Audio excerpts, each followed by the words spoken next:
Baltijos kelias 650 km ilgio susikibusių žmonių grandinė 89 rugpjūčio 23, minint 50-asias Molotovo-Ribbentropo pakto panaikinusio Baltijos šalių nepriklausomybę metinės, sustojusi sujungti 3 Baltijos šalių sostinės – Vilnių, Rygą ir Taliną lygiai 19 valandą.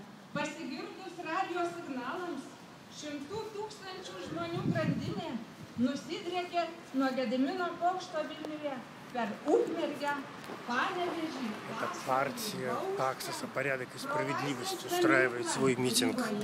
Да. Там стоят в мантиях судьи, в намордниках, в масках. И Конституция вся веревками обвязана. Ну и, разумеется, без полиции тут никак. Taip simboliškai atskirdami Baltijos valstybės nuo Sovietų sąjungos, išreikšdami norą būti laisvais. Išlaisvinkime Konstituciją.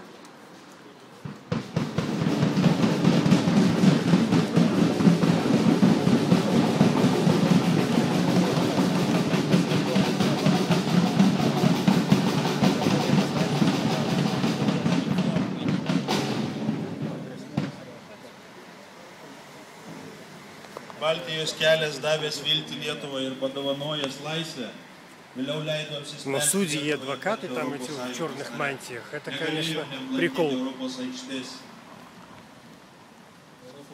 Europos Sąjungoje gyvena daug skirtingų valstybių.